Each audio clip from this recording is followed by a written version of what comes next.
So the idea for this video sparked from a conversation I sort of walked in on in my Discord server about queer or trans or LGBT characters existing in media, and how when they're not explicitly stated to be LGBT, discourse starts in the fandom about whether said character is just really good friends with another character, or just breaking traditional gender norms, or just a very supportive ally. And it got me thinking about the topic in general, about how queer representation can and should be done in media, specifically media targeted at children, because I feel like that's more of a complex discussion, and that's probably where you're going to see representation that's a lot less explicit that usually sparks this sort of argument. Before I do get started, I want to talk about the drawing you're starting to watch me make in the background here. I made this while following along with a class from the sponsor of today's video, Skillshare. I have a water beach themed character, his name's Oscar, and I love to draw scenes for him to interact in, but backgrounds and painting are definitely not my strong suits, as you've definitely heard me say before if you've watched a few of my videos in the past. I found a really relevant class on Skillshare called How to Paint Waves and Water in Procreate, drawing seaside landscape illustration. And I figured it would be fun to try and improve my skills in this area and follow along. Skillshare is a huge learning community with thousands of classes led by experts in their area. There are many different categories of classes that you can explore, whether you're interested in animation, illustration, design, or more. If you want to make the best use of this fall season and focus on learning something new, I definitely recommend giving Skillshare a try. There is such a huge variety of content available, and I personally have been picking up a lot of skills in the past few months just by browsing around. If you're interested in checking it out, then you're in luck, because the first 500 people to use my link in the description will receive a 1-month free trial of Skillshare, so get started today. I just got coffee from Wawa, so I think I'm ready to tackle this video. So the first thing I think is kind of necessary to talk about is how important queer representation in children's media actually is. As much as I feel like saying so might ruffle feathers, which I completely understand, I think it's important to start with this discussion because for a lot of people, their primary argument is that queer characters should not exist in kids' cartoons at all, which is, you know, a take. I'm trying to view this objectively, but it's kind of hard for me to sum up the opposing argument because I don't know that many people personally who have that opinion, so keep that in mind. But I think essentially from that perspective, while they might not be self-proclaimed anti-queer or homophobic in general, they don't feel like young kids should be exposed to it at all, as they see LGBTQ as a more adult topic that kids shouldn't learn about until they're old enough to understand it. Now, for my personal opinion on that, I don't think that LGBTQ as a concept is an adult topic. As long as it's approached non-sexually and, you know, in a family-friendly way, I don't think the presence of queer characters in a kid's show is in any way exposing children to something dangerous.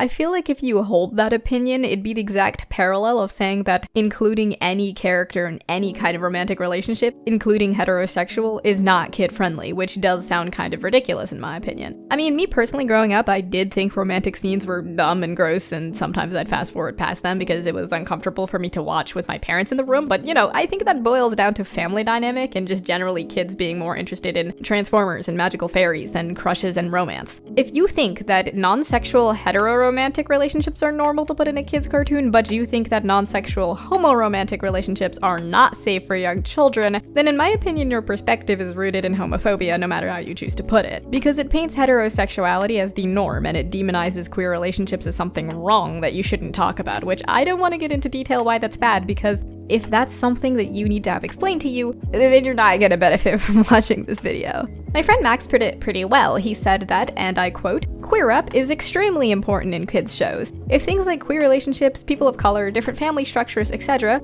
aren't shown in kids' media, that's what causes kids to not understand and often make rude comments because they're not being shown how things aren't always the same as their life." It's not even just about trying to normalize queer people to children that may come out later in their lives, although yes, that's a big part of it. I think a part of why it's so important to have queer rep in a show for kids is that it allows kids to understand that these concepts exist in society even if they may not see it in their everyday lives. That way, when the time comes that they begin to grow older and they start to notice that people around them, including possibly their friends or loved ones, start to express a queer identity, they've seen it before and they won't be hateful or misunderstand. A lot of learning in this current generation, and in multiple generations before, since the normalization of TV in a household, comes from what they're seeing in shows and media. I didn't even watch as much TV as most of the kids in my grade did, and I still think back to shows that I used to watch when I'm exposed to things that I learned about from that show. Children are impressionable. I think you can point to the prototype theory in psychology here, which is like a cognitive theory that we mentally cluster similar things. and we have a prototype example of that thing. I took AP Psych last year, and there was a whole unit about how kids begin to recognize and differentiate things. I think it's really valuable to expose them to different kinds of relationships and identities so that they know that they exist. I don't think you have to wait until they're quote-unquote old enough to understand, because if they can understand that a zebra and a horse are different things, I think they can understand that some girls like guys and some girls like girls. And you might argue that the LGBTQ community is a lot more complicated than that, and I agree that it is, but that very baseline concept is not at all hard for a kid to process. When you throw diversity into a kid's show, you can expose children to the general concept, while not getting into the part that might be too complex for kids to get. This happens for all kinds of different minorities represented in kids' cartoons. You may see a person of color or a disabled character or a woman in STEM without throwing in racism or sexism or discrimination, because while those topics might be too complicated to show to kids, that doesn't necessarily mean that children should be hidden from all kinds of diversity in general. The point of censorship isn't to just eliminate diversity because oppression in real life exists or something. I think it makes sense to censor topics that genuinely aren't suitable for children or might be too much for their age range to process.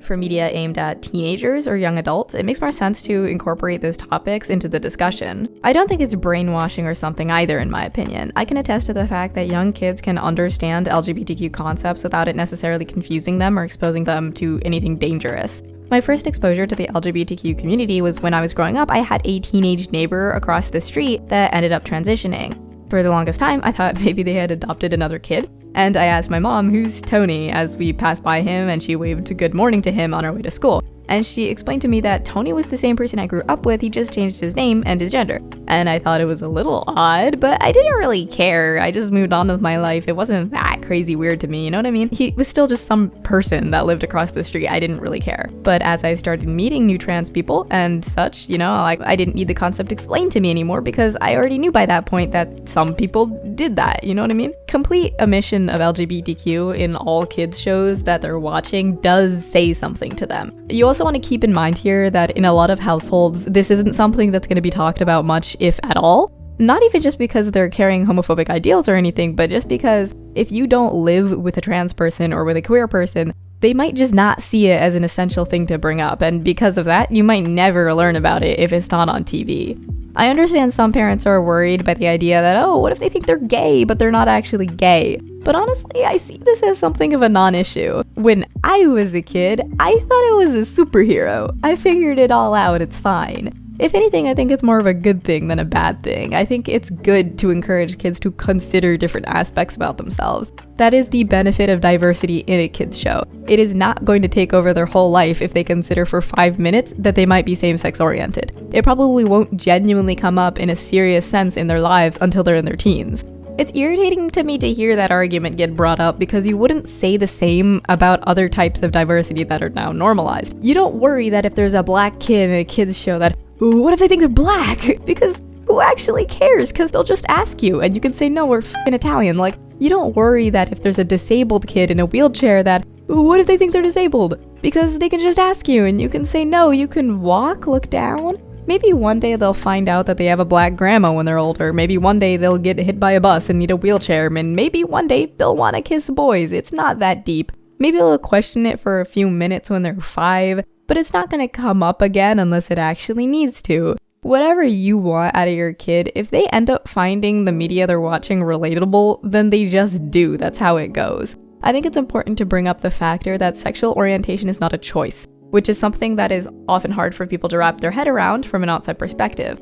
But it's not a choice to be gay, nor is it a choice to be straight. Some gay kids show signs earlier than others, but the fact is, if you have a gay kid, then you just have a gay kid. You can hide them from that community their whole childhood if you want to, but at some point they're gonna find out firsthand that they're gay. And if you genuinely want them to mask that part of their identity for their entire lives, then we are moving backwards societally. I think for me personally, it sounds a lot better that a young queer kid discovers the LGBTQ community when they're 5 from a cute cartoon that they saw on TV than when they're 15 because they're getting bullied for the way they express themselves or the thoughts that they're having. The next thing I wanted to talk about is what should effective queer rep look like, especially if it should be explicit or not. And by explicit, I mean, should the character come out? Should there be a scene explaining their identity? Should it be brought up? The reason I bring this up is because a large portion of queer rep right now is not explicit.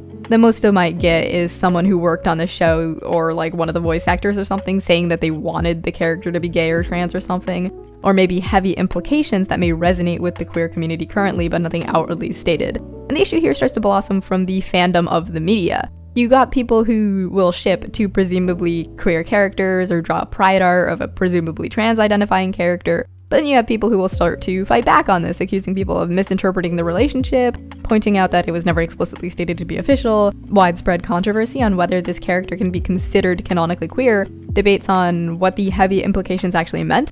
Now, me personally, I feel like there's kind of a middle ground here that's the best result. I think that queer rep that's explicit is generally better than implied, in my opinion, in children's media, just because if the creators try to imply a relationship or a transition or something, but they don't outwardly say it, then the existence of the character becomes controversial for a reason outside of anything that actually happened in the show. If queer people do resonate with the character or see them as LGBTQ, then that's great, in my opinion. There's no problem with that, but unfortunately, so long as it's unconfirmed, the character can't do much for the community other than that. It can't serve as a way to expose children to the existence of queer people. It can't normalize queer relationships or identities to people who are not already queer, because the pushback from unnecessarily concerned adults makes it super difficult. No matter how strong the implications might be, from the perspective of someone against the queer community, the character is straight unless explicitly confirmed to be gay. They will always find some explanation for those implications, no matter how far of a reach it is. It needs to be pointed out that diversity isn't just for the minority to feel represented. There's also a point to it for people outside that minority to learn about the minority. You know what I mean? Like, there's two sides of the importance of diversity, and both matter. Explicit representation helps both sides of diversity, whereas implicit only helps the queer community. It's frustrating to me because this kind of thing, with leaving it implicit, heavily asserts that queer people are not normal, which is bad. If you feel like a character must be straight and cisgender unless explicitly stated otherwise, and if they're in a seemingly queer relationship, then they must just be really good friends unless explicitly stated otherwise, and if they're seemingly gender dysphoric, then they must just be a tomboy or something unless explicitly stated otherwise, that's not good. It sucks that that's the way people view it, but unfortunately, it just is, and not a lot of progress will be made if openly gay characters don't begin to exist more frequently in kids' media. If it's not explicit, I feel like it leaves that room for it to just not be queer rep anymore, because it can just be taken as a relationship of being just really good friends or something. Children won't be able to pick up on those implications, since to a lot of them, a romantic relationship doesn't exist unless the characters like kiss, you know what I mean? Especially with something they don't see often, like a gay relationship or a trans identity, something they may have never even seen before. But the reverse problem is that if the creators of the show try to make it explicit, they start to face other problems. You get a situation like The Owl House, where even though it was really well received by a lot of people and had really good queer rep, large platforms won't want to keep it around if it's controversial, which it inevitably will be if there are openly gay characters, especially main characters. You will get complaints calling it bad rep for quote-unquote shoving it down people's throats, which people will see it that way if the character is outwardly confirmed to be queer in any way, shape, or form. You get characters that are portrayed as obvious and sometimes harmful stereotypes that don't exist outside their orientation or their identity, that don't do anything good for the community because of how badly they were written, which is stupidly common. I feel like touching on the Owl House situation is relevant here. If this show stayed on Disney, that would have been amazing. It was doing good things for the queer community because while it resonated with queer kids and queer adults, it also helped normalize those concepts to non-queer children because it wasn't just about the identities of the characters. These characters were well written, there was a plot and story outside their relationship. It was just a small portion of the show, but it wasn't hidden, it was clear. It had all the makings of a good kids show that a parent could be satisfied with their kids watching, while normalizing a queer relationship at the same time. It frustrates me so much that it was taken down under the guise that it didn't fit with their platform, when there was clearly literally nothing abnormal about it from any other Disney show other than the queer characters. You can be upfront, man. We know why it was cancelled. But then you've got implicit rep out there too, like Gwen Stacy. You've probably heard people arguing about this before, especially when the movie first came out. The good thing about this kind of rep is it's something a trans adult or teenager can very heavily resonate with without it being direct. In my opinion, it's not a reach for a trans person to identify with Gwen Stacy or her story. I do think that her plot in this movie was a heavy trans allegory. The whole imagery in general, but also the motif of why can't you accept me for what I am? That's why I'm hiding it, using her, double life of being a vigilante Spider-Woman as a symbol for being trans femme. I don't think that's reaching at all. The movie had so much other diversity. You had an Indian main character that wasn't just a gag, which, you know, coming from an Indian kid living in the West, it is not common in Western media to have that. You had a black main character, a punk main character. There was a pregnant Spider-Woman on a motorcycle. I personally don't see it as a crazy reach that one of the main characters was a trans girl. But the problem is you get people arguing that it is a reach, that she could very well have just been an ally to the community, that her color palette was random and was for aesthetics and had nothing to do with her identity.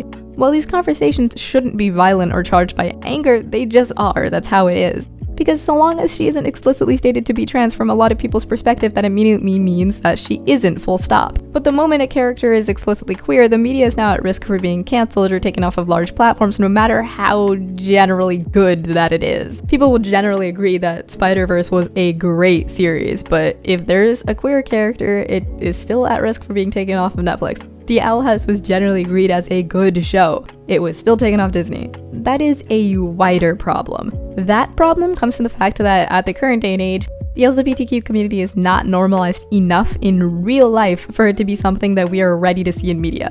We're getting there, but we're not there. We've been here with a lot of other forms of diversity before. Things that are normal to see now were not always normal in the past. But I sincerely hope that the same thing will apply to queer relationships and characters in the near future. My name is Ash. If you're new to the channel and enjoyed this video, please subscribe, and thank you for watching.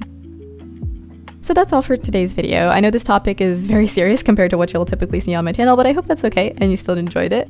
I am passionate about this. I really enjoy dissecting media and such and having these conversations. I think it's a conversation that needs to be had. I'd love to hear everyone else's thoughts on this in the comments. This is an open space, so feel free to dump the things you might not always get a chance to say. Thank you for watching, and as always, I'll see you next time.